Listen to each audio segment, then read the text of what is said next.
Hey y'all, what's up? It's time for another edition of Lemon Juice and Razor Blades. Alright guys, I'm going to talk to you today about a topic. It's called, this one's actually for the girls, but it can work for the guys too, and hopefully I can draw you into understanding what I mean by that. But many of us, we get into these marriages and we don't know how to please our partners. Now, I'm not talking about sexually, so sorry if I disappointed. I'm talking about satisfying your spouse.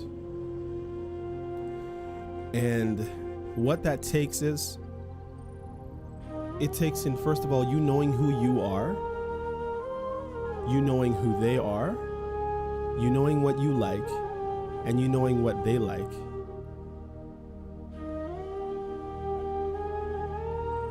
And an ability to leave who have you been, or who you have been, I should say, sorry, in the past. Because you've become one now. You're no longer two people anymore. Yes, you can have your hobbies. Yes, you can go bowling.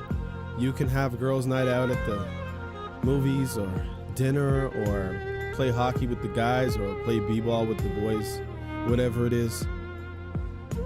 But you have to understand that your main purpose in your marriage, if you read Genesis in the Bible, it said David needed a helpmate. Do you understand that? He needed a partner. He needed somebody who was caring for him. And in turn, when he's being cared for, he's supposed to care for that helpmate. I'm sure that's no revelation to anybody, but the thing is, most of us, we don't live that way. We live in a way where it's like, I want my needs met, and yeah, I'll try to do some of what you like. I'll try to put the toilet seat down. I'll try to go to church with you. I may not take it that seriously, but I'll try to go to church with you. Yeah, I'll make sure the bills are paid on time, or almost on time. I'll make sure that you have lunch or dinner or breakfast. I'll wash the dishes sometimes. I'll vacuum sometimes. I'll do what you want in the bedroom sometimes, or never. That's the kind of life that so many people live in marriages, and people wonder why marriages don't work. People say, oh, marriages, half of every marriage, or 60% of every marriage, or 60% of 100 marriages don't work within the first 2 years. Guys, marriage is supposed to be selfless. It's supposed to be, if you want to say, we full. So, and understand, I'm not telling you to do everything that a person who's married to you says at your own detriment, or things that you can't, honest to goodness, handle. You will fall out. But don't be in a marriage, at least, let me say this one thing. At least don't be in a marriage with somebody doing things less than what you've done outside of marriage. And I understand that so many things are supposed to be left for marriage, and you shouldn't have done this and that with other people who you're not married with. And some people might see that differently. But the bottom line is, don't be able to look back in your history with Joe or Susie and say, yeah, well, I did with Joe, I did that with Susie, and that was cool, but because I found out how I feel about things, I'm never doing that again. Meanwhile, when you were in a relationship, or starting off a relationship with your spouse, your helpmate, bone of your bone, flesh of your flesh, your partner for life, your soulmate, well, hopefully it's your soulmate, because people like to talk about that soulmate thing, and you won't do it, well, your marriage is gonna have problems, because you know what? A lot of guys, a lot of girls are touchy about stuff like that.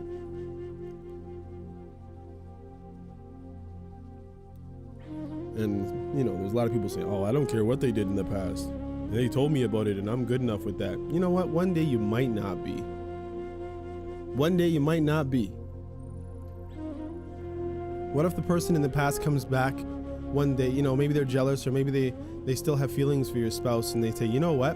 When he was with me, he used to do this, that, and the other for me. And what if he never did those things for you? And those are the things that you craved. Those are the things that you believed you needed to be satisfied or happy in certain aspects of your relationship. What if the person came back and told you all of that? Well, I'm strong enough not to be bothered. But really? Then why is your marriage struggling? Just because he doesn't make enough money? Just because he doesn't communicate enough?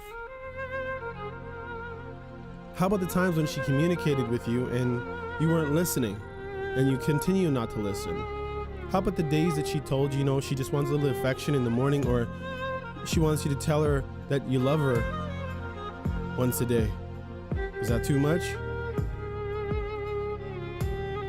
Is that too much for you to try to please your husband in the ways he wants to be pleased? Only by you?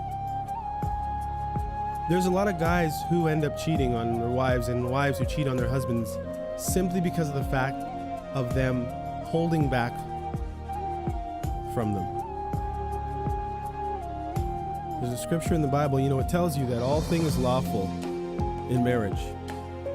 I know some people will say, oh, you're not supposed to do this, you're not supposed to do that, you're not supposed to do this, you're not supposed to do that.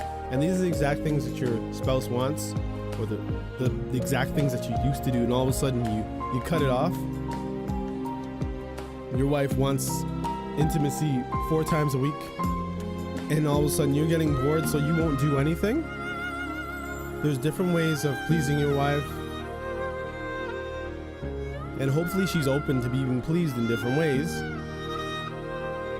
Maybe you can't stand brushing the toilet, but you can sure stand vacuuming, or you can take the clothes down to the laundry, or you can do the laundry, or you can fold the laundry, or you can iron the clothes, you can make dinner, you can wash the dishes, you can load the dishwasher, you can wash the cars, you can fill up the washer fluid, women.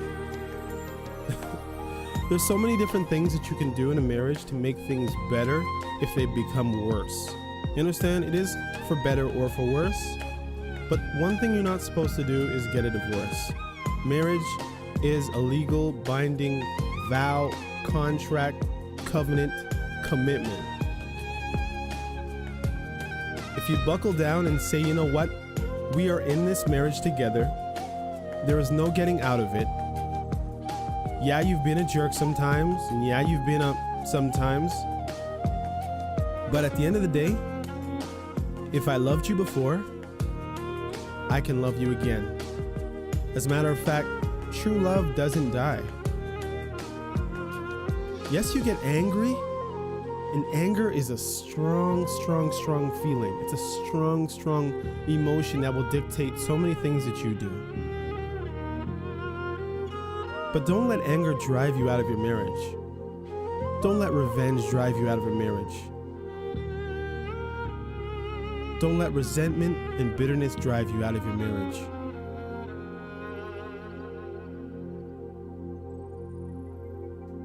I'm telling you guys.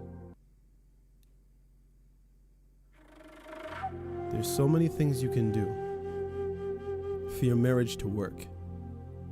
Yes, there's many things that you can do to ruin your marriage.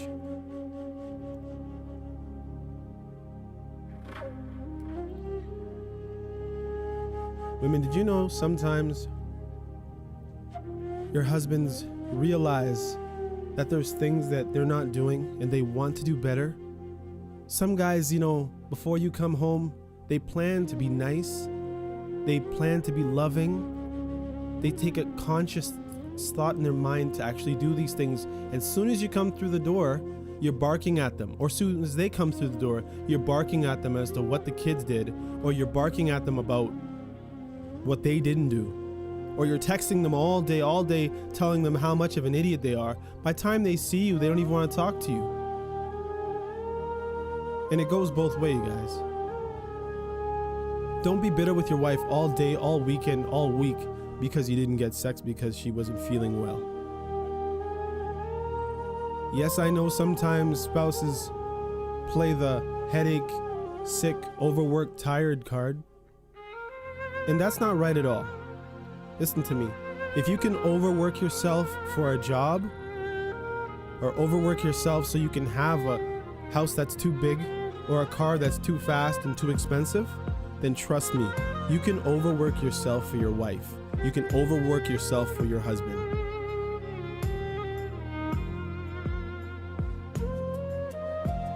Take it from a guy who screwed up a marriage or two. Not by himself, though. Because understand one thing. Together we stand. Divided we fall. And if I'm an idiot, or I'm a jerk, or I'm a witch, as long as you're standing with me and praying to God that He changes me, or changes you, softens your heart, and look within yourself to see what you're doing wrong, then you know what? The marriage will still be there.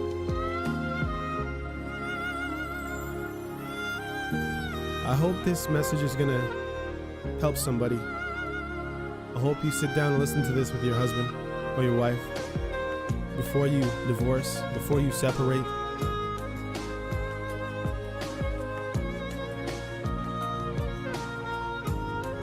Anyhow, that's it for today. It's lemon juice and razor blades for you. Take care.